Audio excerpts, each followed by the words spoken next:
Welcome back to the Creative Tribe podcast. This is a podcast about all of the things that fuel a creative lifestyle. I'm Rita, And I'm Brian. and together we are Label Me Other. Label Me Other is our production company, and one of our goals is to create creative problem solvers. If you're creative and that sounds interesting to you, then consider subscribing to our YouTube channel. You can look us up by the Creative Tribe. You can also find tons of amazing creative tips on our TikTok page at Label Me Other.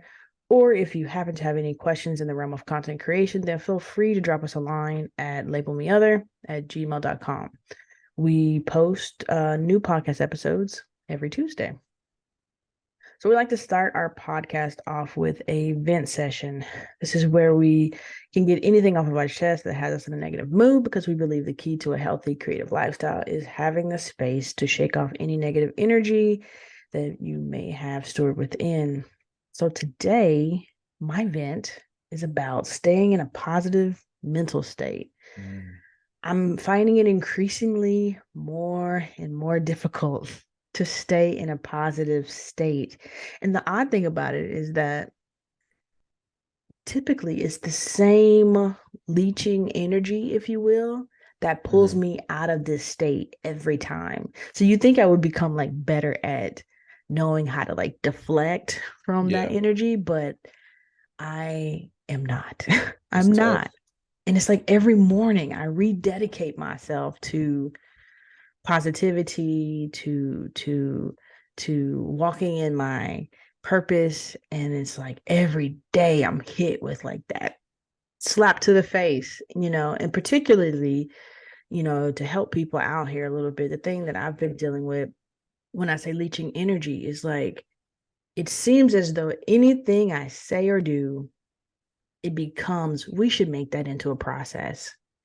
And it just feels like people are one particular person, my boss, is just constantly leeching off of me. Like the moment I want to step into my purpose, the moment I want to like come out of my shell and try new things, it's like, let's turn that into a process. Let's write that down and document that so that we have that as this is how we do things. And it's like, I'm not the only member of this team.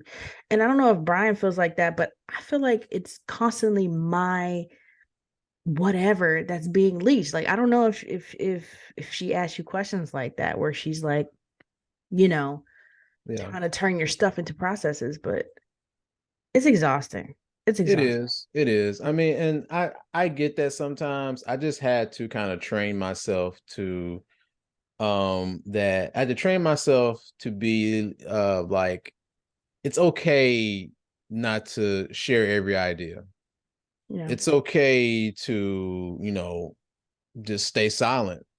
Especially when I know, I can be in that same situation as you, is that everything that you mentioned or that you may say or any thought or idea or anything can be, they leech and be like, well, we're going to take that and use that for this. Can you write that up? Can you write down your steps of how you do this?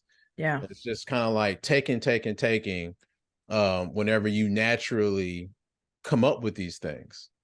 And so to kind of protect myself, it's just like it's okay in this situation to not say anything at all. It's okay not to provide any type of creativity or any kind of suggestions because, unless you're like a team of one, there's other people here with other minds and other creative there's other people here that have ideas and you can stay silent. It's okay. Yeah. Well, I think for me it's like I'm trying to break out of my silence because I'm trying to get used to tapping into that energy for my good, but it's like it goes back to like not wanting to put myself on the back burner or not give my full self because of that actions. For me, it's becoming more of a like this needs to be a conversation. And I'm Mm, leaning more toward we typically will have one-on-ones during that time, bringing up my concern with this particular thing and how it yeah. makes me feel and how it should be a group collaborative effort. It shouldn't be one person's process being documented. And it's okay to share. I'm okay with sharing ideas and using those ideas. I'm 100% okay with that. Where I have problems is where it's like, let's document that as how we do things. And it's like, no, this is how I would approach this one thing. not necessarily everything.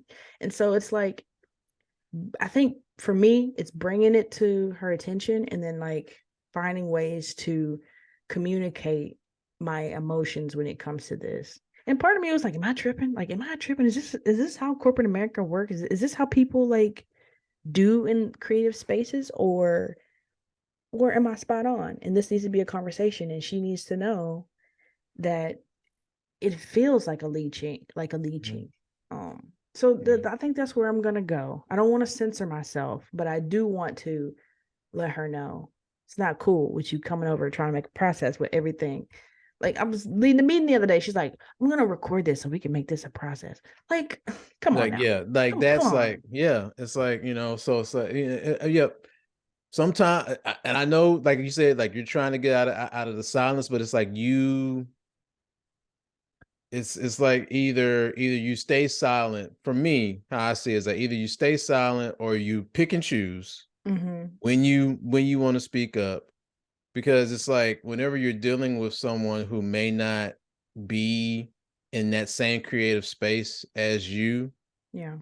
I mean, like that's what they're going to do. Like they're going to leech on to it. They're going to be like, "Oh, that's a great idea," because you know what? It is a great idea. Yeah. It's like, yeah, like how you're conducting the meeting is probably the best way to go about talking with a client and having a meeting, having one of those like discovery meetings, like first time meeting with a client. Like that may be the best way to go about it. But it's just, they're looking, whenever they don't have that, they're looking for that. Sure.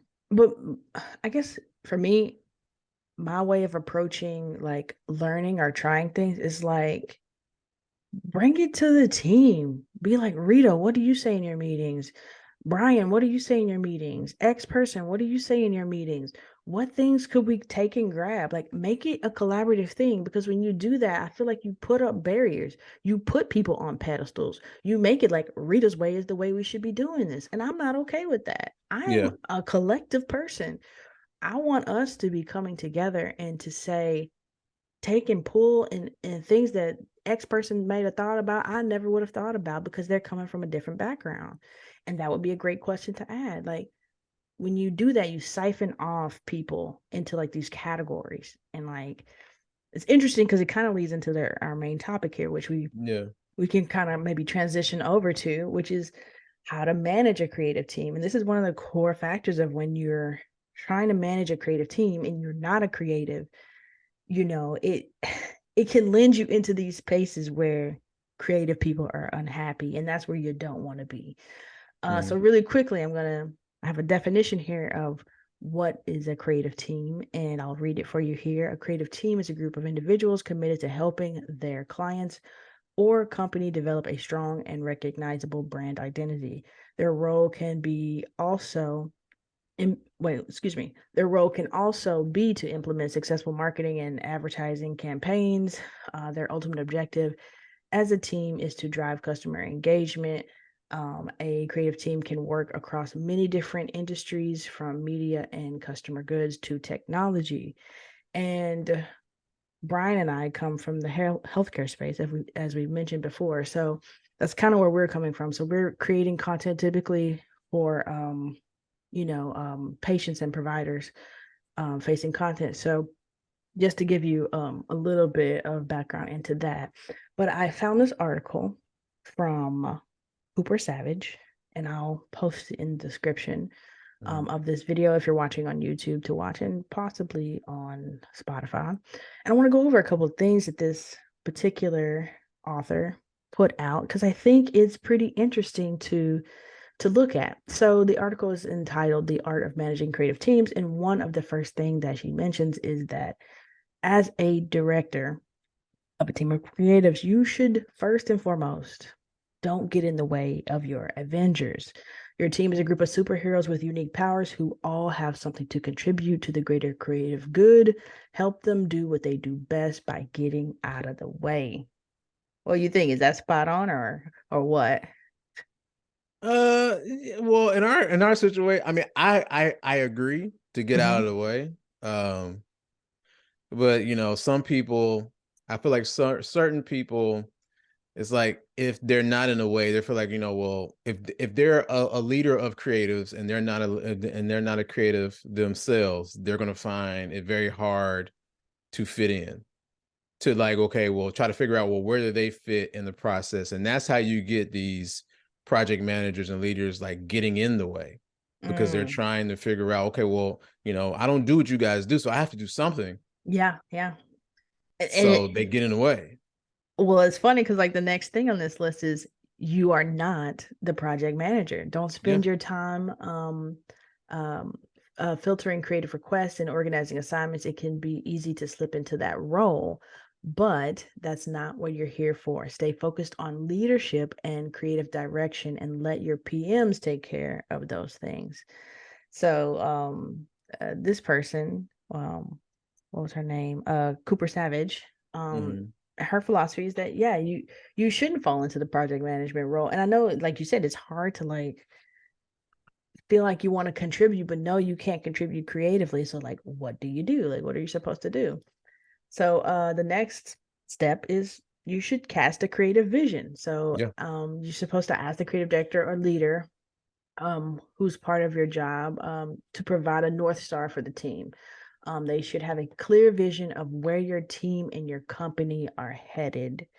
So, any of you guys listening who may be running a creative team, focus on the vision. Where do you want to be? Like, what do you want your team to be doing? Like, what's the big goal? And I mean, and throw out big goals. Like, I think our big director, who's about I don't know, maybe 4 or 5 positions up from our current boss, you know, he mentioned a vision, which was that he wanted to be like the go-to spot for digital health information. That's a big goal, but it's a goal. And it's a goal that you can reverse engineer to say, okay, well, how would we become the leaders in this digital health space? So cast a vision. It's not your job to figure out necessarily how we're going to get there, but put out there where you would like to be and let your team kind of work that. Yeah, it's like don't just point up and be like, "Well, my boss said," like that's his vision. It's Yeah. like, no, okay, he gave you the overall vision. Your department is education, so it's like, how do we come like that household name in digital health in regards to education? So Hmm. it's like, where are we innovating there? Like, you create your vision for that, give that to the team. Yeah. Because the thing is, like, as a creator, it's like I want to know that I want to have something in the back of my mind that came from my leader that informs me every time I create something Yeah. for my job. It's like, Yeah. what's the one thing that I need to have in the back of my mind every time I'm creating? Like, what's that one goal? What's the one Yeah. overarching vision? Hmm. And it's Hmm. like, and it's very difficult. It feels like you're just spinning your wheels when your leadership doesn't provide you that. So Yeah. it's almost like, okay, well, I'm creating, but what's the purpose? Like, where are we going with this? Right. And I think, good creatives, they will start to play in their mind what that vision should be. Hmm. And so sometimes it's a good thing, sometimes it's a bad thing, because it could not align with where the overall entity needs to be going. Um, and so, and then another thing is that it kind of creates this reverse caboose. I don't know if this is a proper way to describe it, but where the direction is coming from the bottom instead of from the top. Yes. And you've got the people at the bottom deciding the way at which we should be moving or doing and creating things. And so, And that causes a lot of conflict because yeah. whenever you have that from the bottom leading, Hmm. creating that vision, um you butt heads because that leader, they're going to want to toss in their little things into it after they see the completed process, or once they, so they Yeah. want to toss their little thing in there, but it's like, but no, you wanted me to lead this, Yeah. and now you want to come in and change things around and do Hmm. and add whatever little flavors that you want to add to it. And And have it's like ideas and that. direction. Yeah, now you have ideas and directions now. Yeah. When that wasn't there, I was looking for that at the beginning. And I don't think they understand that. And it's so crazy because like creatives have an uncanny ability to to visualize things, to visualize where things can be. And if you're not being led by somebody like that, then they need something to go off of. It's almost like they can't just imagine what needs to be done. They need like I said, they need a prototype. They need something in front of them, and then they can be like, oh, what if we added this? What if we did this? What if we blah blah blah? And so you just, Yeah. man, it's hard being led by non creative people. Yeah. Or people who want to carry at the last minute. I'm okay if you're non-creative and you're just like, hey, go for it, kill it, do you, but don't come back afterwards and be like, hey, let's put this in this. Yeah. You know? If you can provide the vision, and if you Yeah. can consistently on a regular basis Hmm. reinforce that vision with your team, reiterate it, and just remind people this is the overall vision.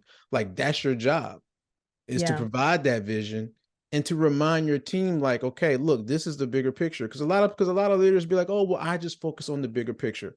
That's fine. Yeah. Focus on the bigger picture, but communicate that bigger picture with your team so they Yeah. can take that in and that can inform them whenever they do their job.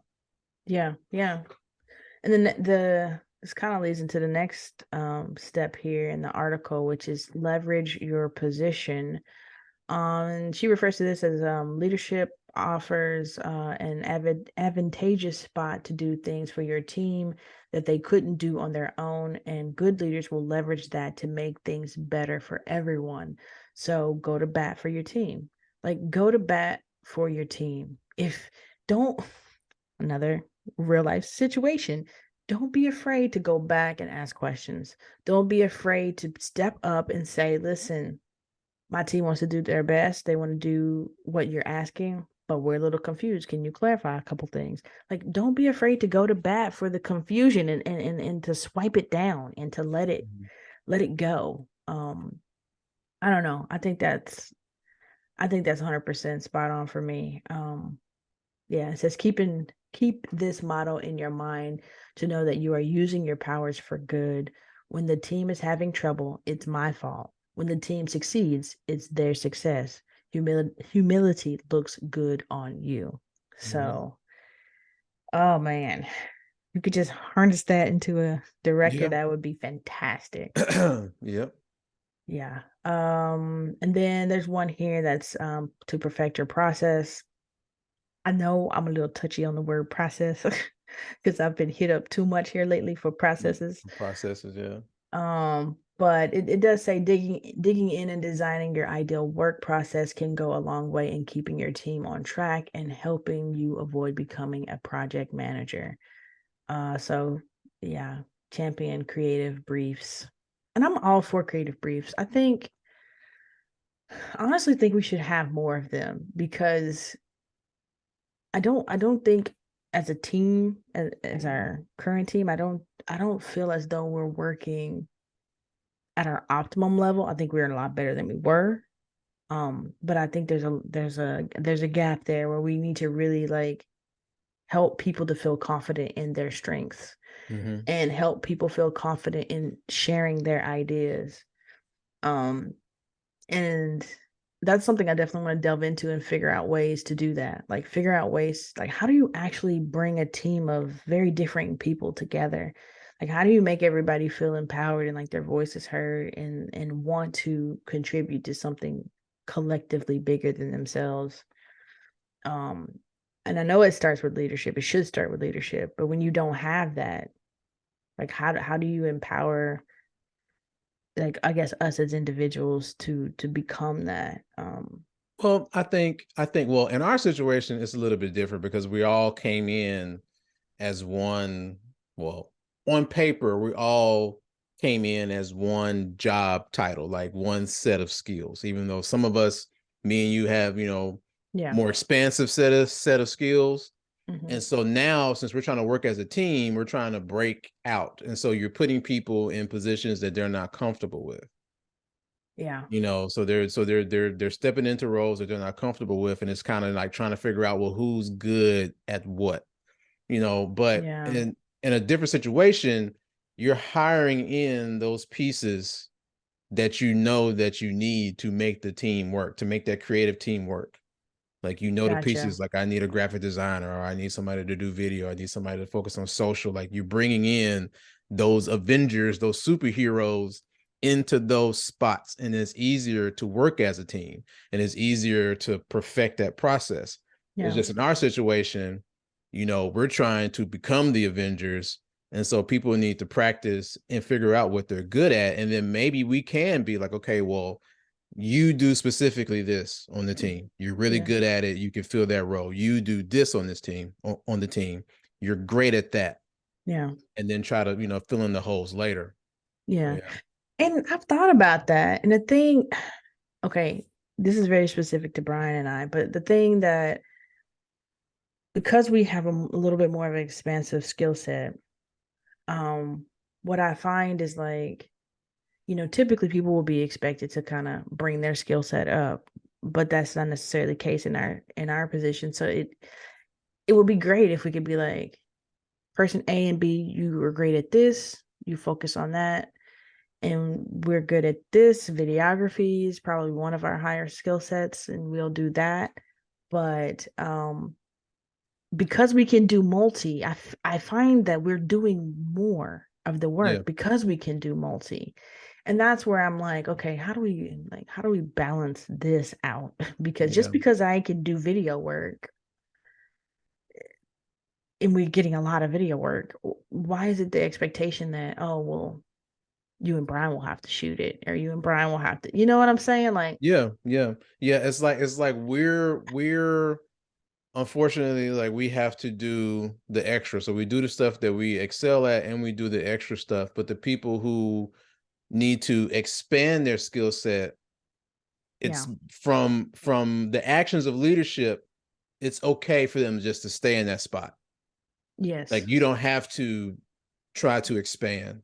We're not forcing you to expand, even though it'll be for the betterment of the team. You're fine right there. And so anything that may come down from a client that's not in your wheelhouse or not in your skill set, then it's okay. We'll pass it to somebody else. right, right. And yeah, and it gets very, very frustrating. And it you know, over time, it decreases team morale, because you Yeah, have certain individuals that are taking on the bulk of the work. yeah. And it comes to that point where, like, to be fair, it could be like, well, since Brian and Rita do video well, they're only going to do video, and person X, B, Y, and C are only going to do module work. Mm-hmm. That would be the fairest way to do it, because we're splitting the skill sets. Don't expect me to do module work and video work. Mm-hmm. I'm gonna do video work, and that's gonna be where I will live essentially, and I'll edit and do production stuff and that.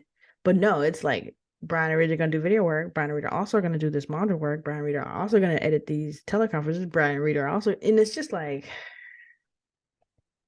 yeah, it's exhausting. And it goes back to like, is this something that I just need to vocalize? This whole podcast is going to be an experiment and trying different things, I guess. But yeah, that's what it ends up becoming. And the last thing that she has on this list is like, I love it. It's make your own damn flyer. So it's like, teach the non-designers at your company to create their own collateral. If your team gets a lot of requests for simple, repetitive designs, consider templatizing your design studio. Um, we would like to call this make your own damn flyer, meaning when someone comes to the creative team needing yet another flyer, banner, social media graphic, just like the last one, with only minimal differences, you can empower them to make their own, which, Yeah. fantastic. You can tell this Yeah. person is definitely a real in the trenches creative and has dealt with some Yeah. some Yeah. things. Yeah, Yeah. for sure. For Yeah. sure. Definitely. Yeah. So That's good stuff. yeah, yeah. I love this. I love that. And I think I had one other thing. Okay, so the last thing, and this was on a separate article that I'll have to post, but it was just this thing that spoke to me. It was about connecting with the team and don't manage them. Mhm. And it says, if you want to know how to manage a creative team effectively, start by learning about the way creatives think and what challenges they face. Unless you have a creative background yourself, you might learn the hard way that most team members in a creative team don't work or think the same way you do. This could create a disconnect and prevent effective communication and teamwork. And then they highlighted some of the things that you can do better to better connect with your team. So ask questions and carefully listen to the answers, learn about their aspirations, accomplishments, strengths, and challenges. Encourage regular input and how their encourage regular input and show them their opinion matters. Organize brainstorming sessions and collaborative projects. Ask them for feedback and show them your appreciation often. Encourage them to have fun at work. Are some ways that you can help your team of creatives. So I thought that was pretty spot on there too. Mm-hmm.